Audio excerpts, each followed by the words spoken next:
pagdiriwang. Sa ngalan ng Ama at ng Anak at ng Espiritu Santo. Amen. Ang pagpapala ng ating Panginoong Hesukristo, ang pag-ibig ng Diyos Ama, at ang pakikipagkaisa ng Espiritu Santo naway sumainyong lahat. At sumaiyo rin. Mga kapatid, tinipon tayo bilang kaanib ng angkan ng Diyos. Kaya dumulog tayo sa maawaing Panginoon na nagpapatawad ng lubos. Sinugong tagapagpagaling sa mga nagsisisi, Panginoon, kaawaan mo kami. Panginoon, kaawaan mo kami. Dumating na tagapag-anyaya mga makasalanay magsisi, Kristo, kaawaan mo kami. Kristo, kaawaan mo kami. Nakaluklok ka sa kanan ng Diyos Ama para ipamagitan kami.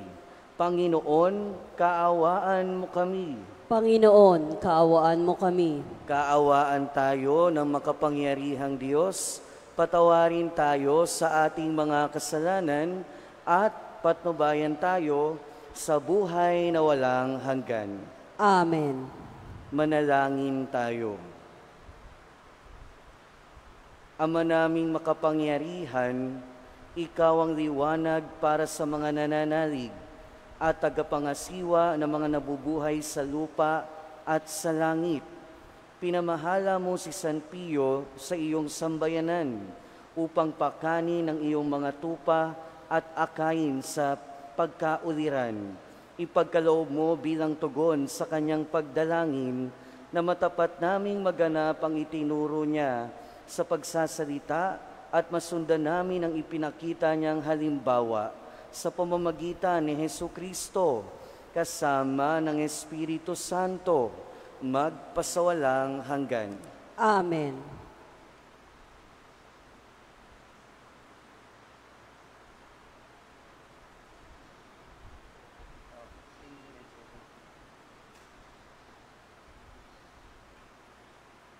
Pagbasa mula sa aklat ni Esdras. Noong mga araw na iyon, sinulatan ni Haring Dario ang mga kagawad ng lalawigan na nasa kabila ng ilog. Sinabi niya, ipauubayan nila sa mga tagapamahalang Hudyo at sa kanilang matatanda ang pagpapaayos ng templo. Ang magugugol dito ay kukuning lahat sa buwis na malilikom sa lalawigan sa kabila ng ilog.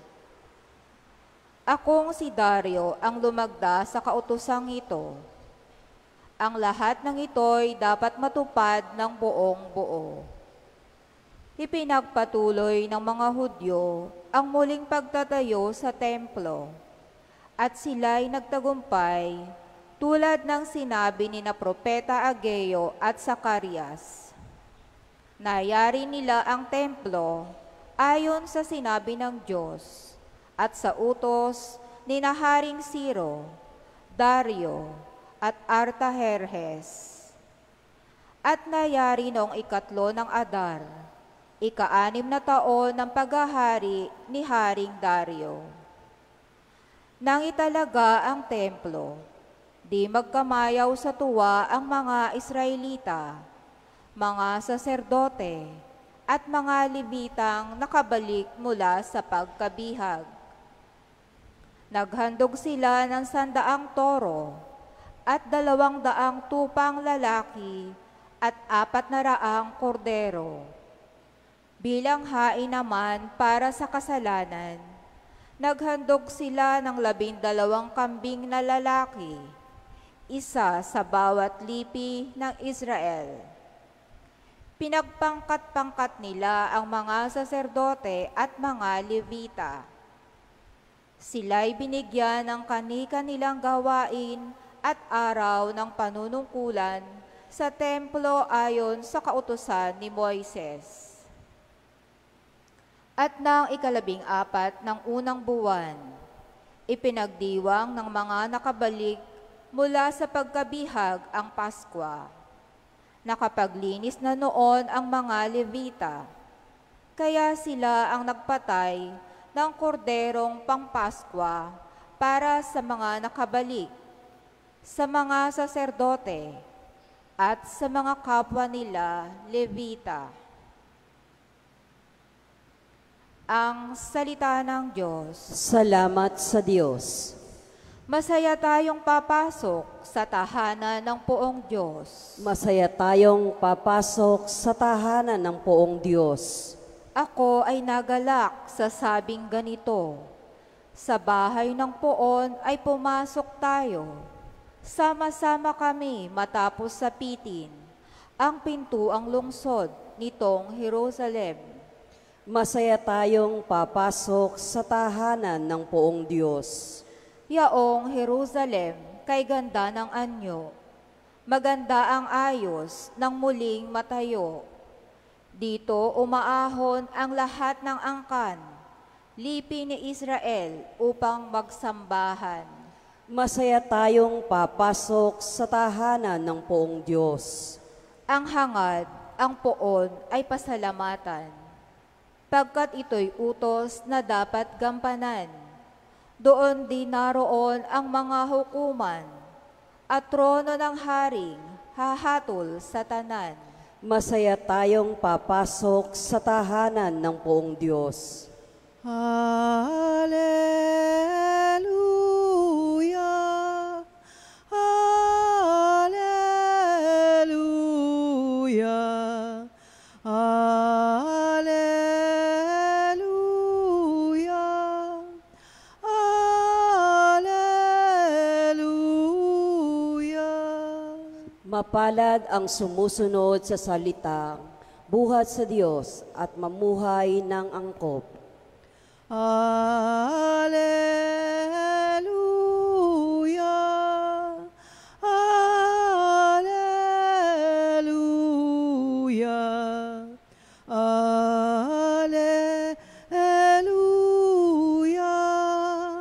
Hallelujah.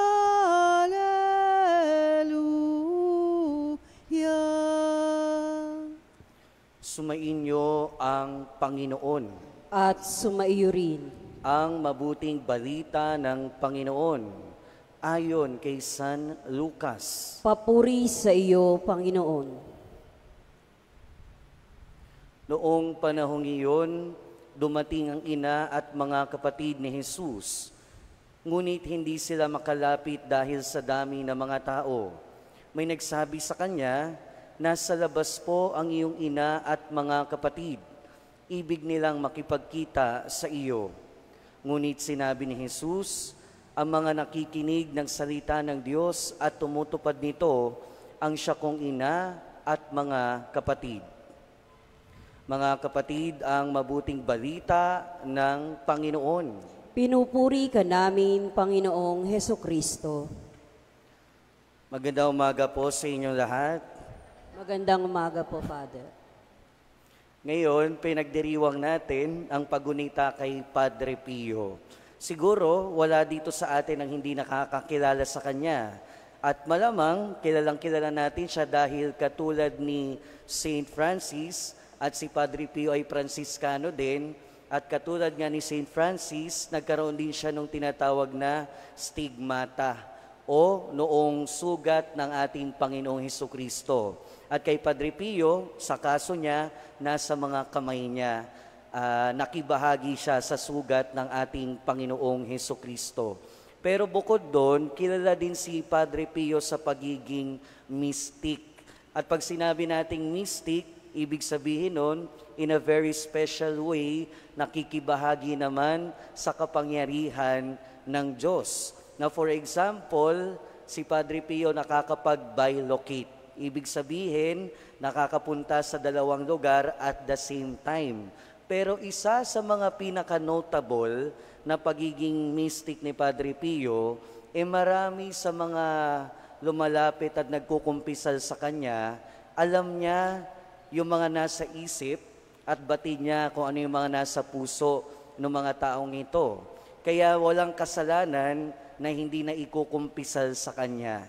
And one time, merong babae na lumapit sa kanya, sa kumpisalan. Yung babae na ito, habang nakapikit, nakita niya merong Santo Papa pero walang muka. At nung nagsalita na si Padre Pio, nagkumpisa ditong babae, sabi ni Padre Pio, wala ka na bang ibang ikukumpisal? Sabi ng babae, wala na. Pero sabi sa kanya ni Padre Pio, nakita mo ba yung Santo Papa na walang muka? Yun yung bata na pinalaglag mo. Magiging Santo Papa sana siya. Ito at marami pang ibang mga kwento tungkol sa kabanalan at buhay ni Padre Pio. Pero siguro kung paiiksiin natin sa iilang salita yung naging buhay ni Padre Pio, malamang pwede nating sabihin na siya ay hindi lang naging tunay na lingkod ng Diyos, siya ay naging tunay na anak ng Diyos at tunay na kapatid ng ating Panginoong Hesukristo.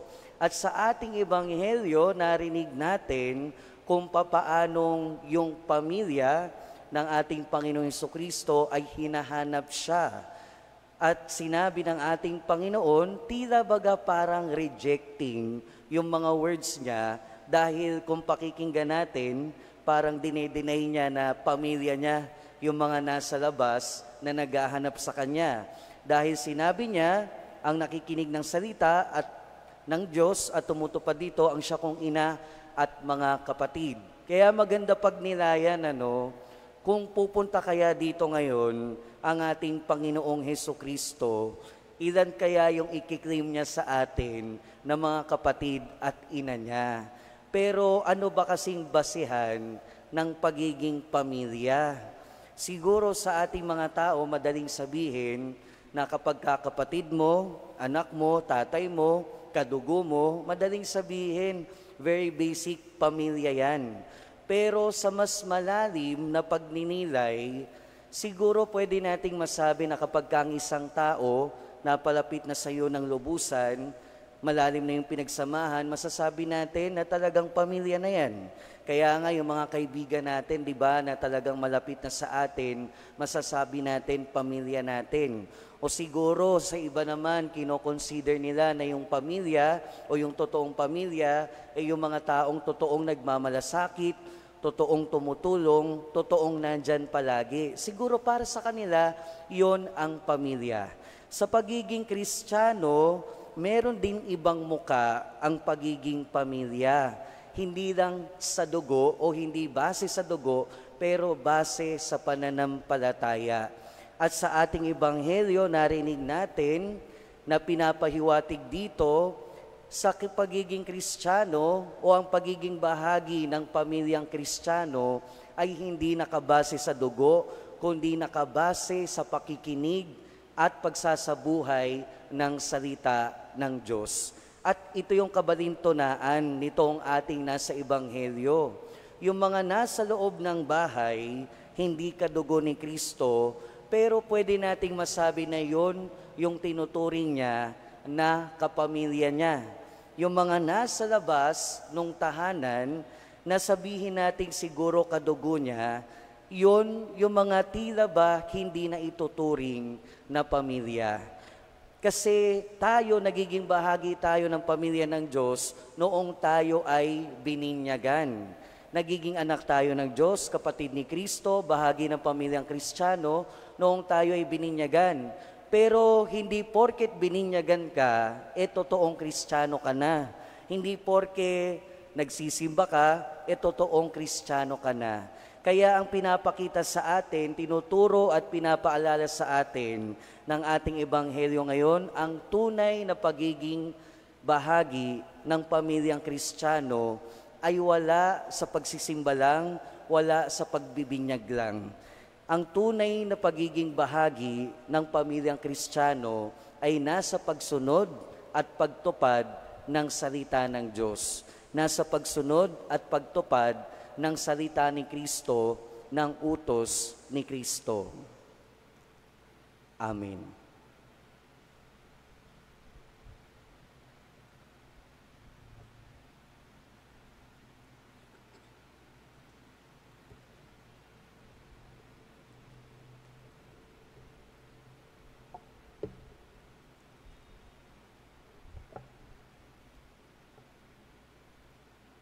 Ang pangaral ni Jesus sa Ebanghelyo at ang kanyang sariling buhay ang ating panuntunan sa pagnanais nating malaman ang kalooban ng Diyos. Manalangin tayo sa Diyos Ama upang makasunod tayo sa Kanya at maisabuhay ang Kanyang pangaral. Sa bawat panalangin ng ating itutugon, Panginoon, dinggin mo ang aming panalangin. Panginoon, dinggin mo ang aming panalangin.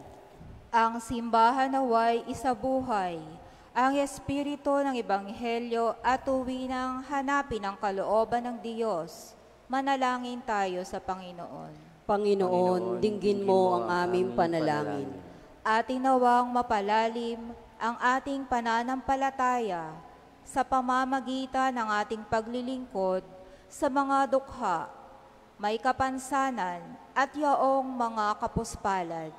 Manalangin tayo sa Panginoon. Panginoon, dinggin mo ang aming panalangin. Tayo naway maging mga tunay na bahagi ng pamilya ng Diyos sa pamamagitan ng pagiging tapat sa kalooban ng Diyos Ama sa langit. Manalangin tayo sa Panginoon. Panginoon, dinggin mo ang aming panalangin. Ating nawang isabuhay sa araw-araw na pangyayari at kaganapan ng ating buhay ang salita ng Diyos. Manalangin tayo sa Panginoon. Panginoon, dinggin mo ang aming panalangin. Ang mga yumao naway magtamo ng walang hanggang liwanag at kapayapaan. Manalangin tayo sa Panginoon. Panginoon, dinggin mo ang aming panalangin. Panginoon, gawin mo kaming karapat-dapat na maging bahagi ng iyong pamilya sa pamamagitan ng aming pananampalatayang ipinahahayag sa mabubuting gawain.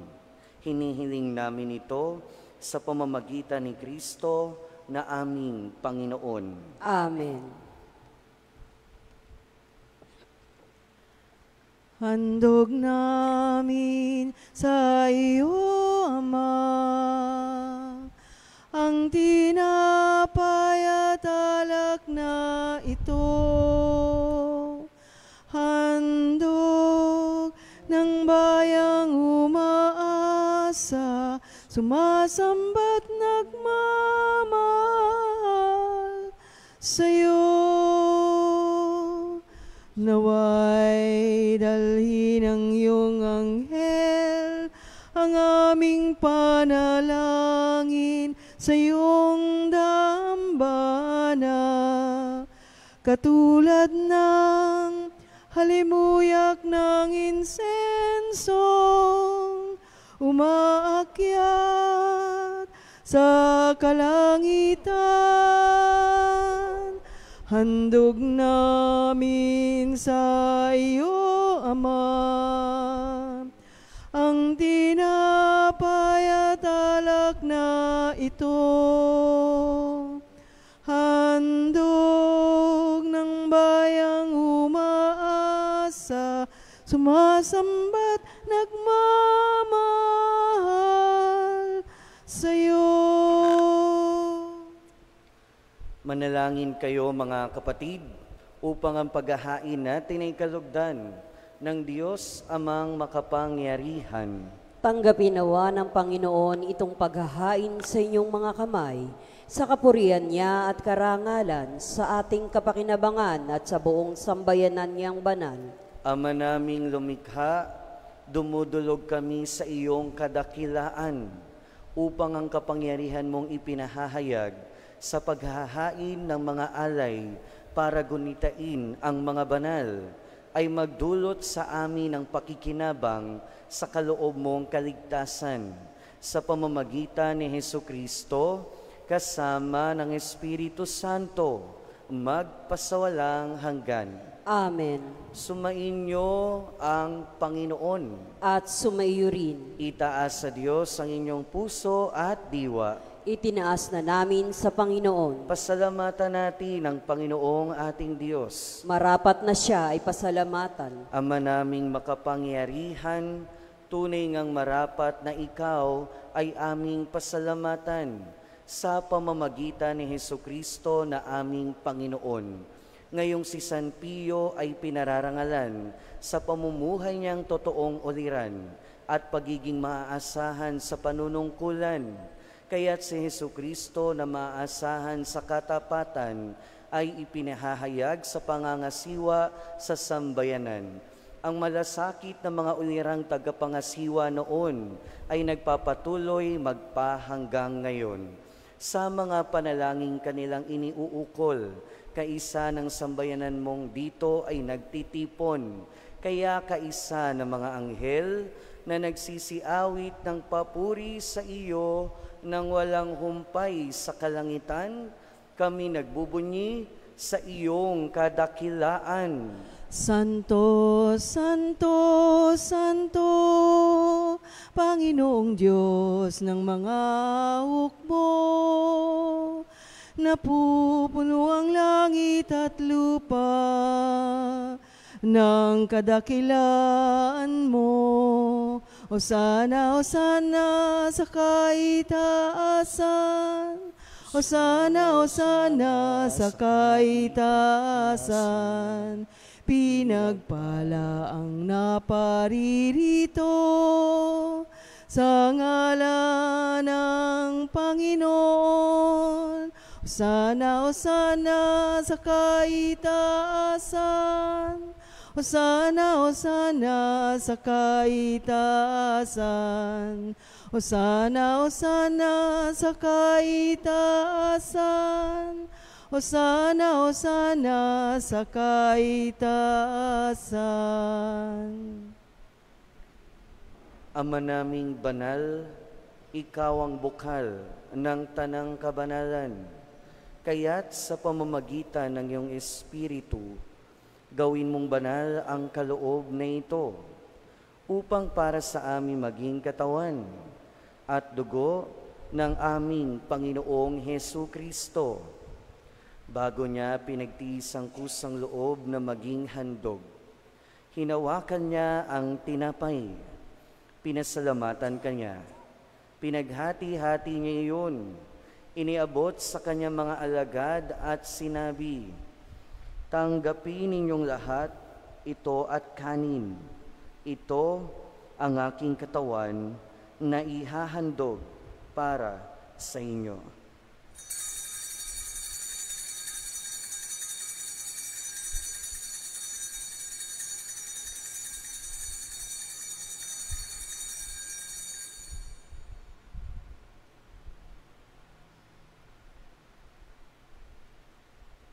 Gayon din naman noong matapos ang hapunan, hinawakan niya ang kalis, muli kanyang pinasalamatan. Iniabot niya ang kalis sa kanyang mga alagad at sinabi, tanggapin ninyong lahat ito at inumin. Ito ang kalis ng aking dugo, ng bago at walang hanggang tipan. Ang aking dugo na ibubuhos para sa inyo at para sa lahat, sa ikapagpapatawad ng mga kasalanan. Gawin ninyo ito sa pag-alala sa akin.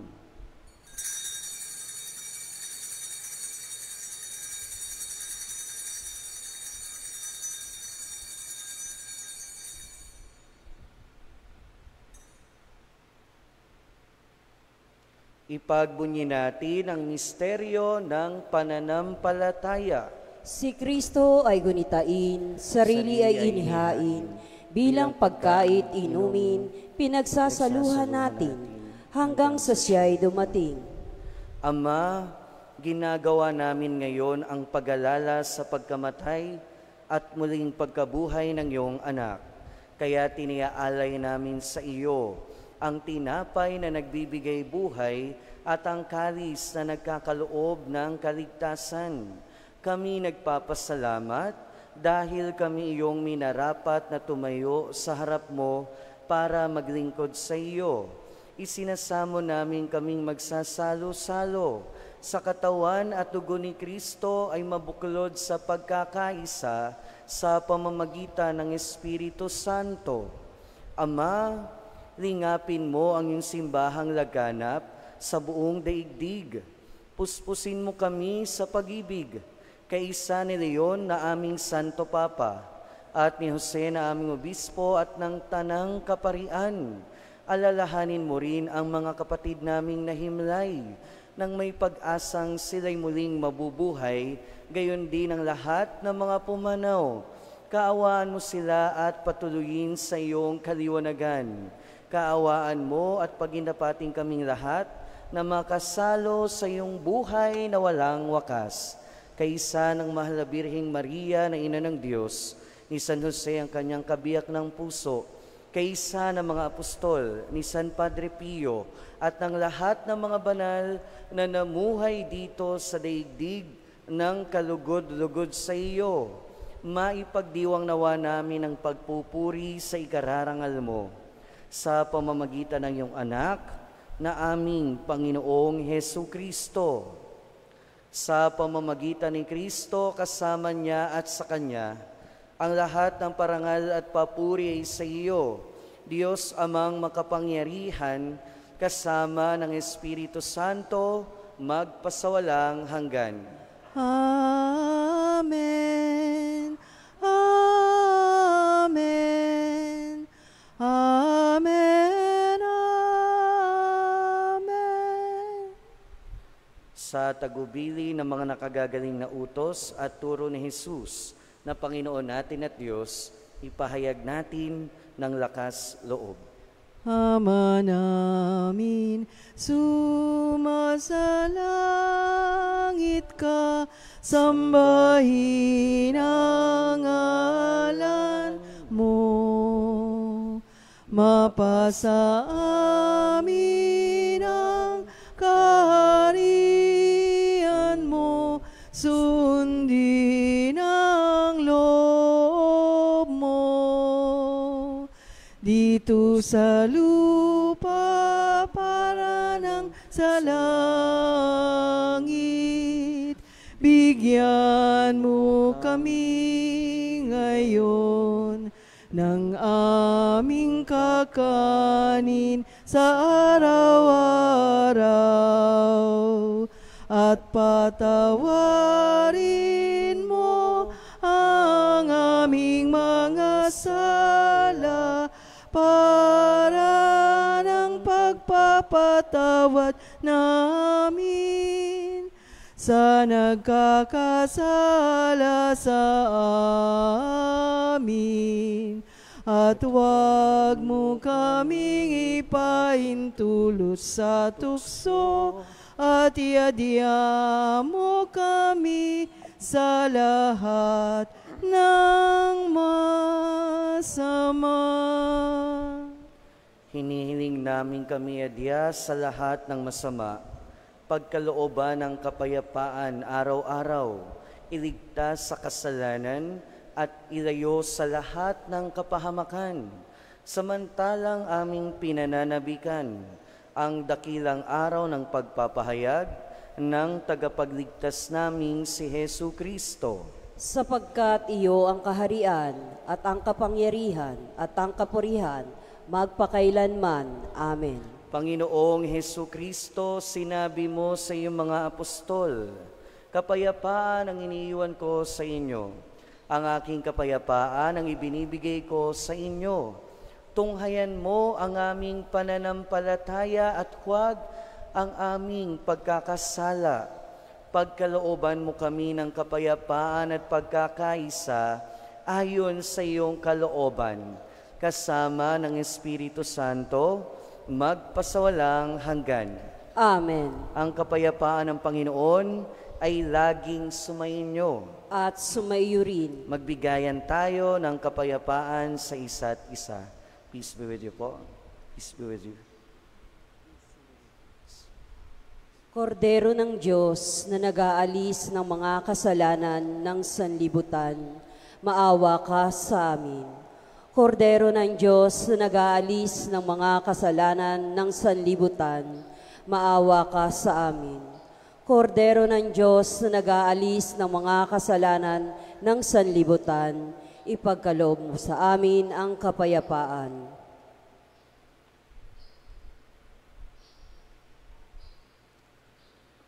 Ito ang kordero ng Diyos. Ito ang nag-aalis ng kasalanan ng sanlibutan. Mapalad ang mga inaanyayahan sa kanyang piging. Panginoon, hindi ako karapat-dapat na magpatuloy sa iyo, ngunit sa isang salita mo lamang ay gagaling na ako.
Panginoon, narito ako,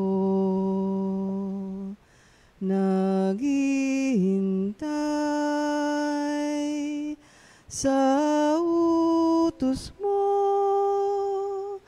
Lahat ng yaman ko ay alay ko sa'yo. Ikaw ang tanging buhay ko.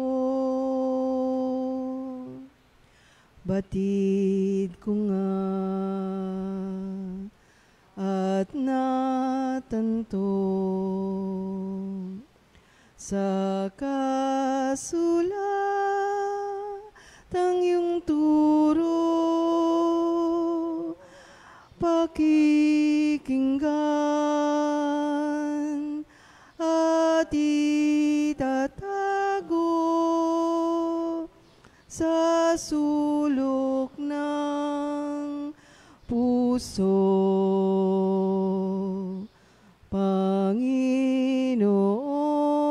Panginoon, narito ako,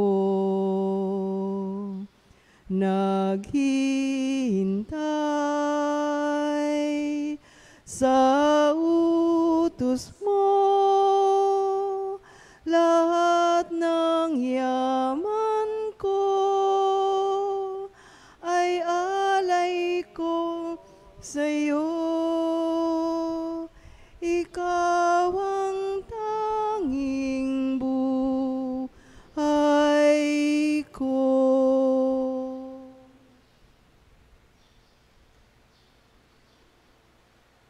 Manalangin tayo.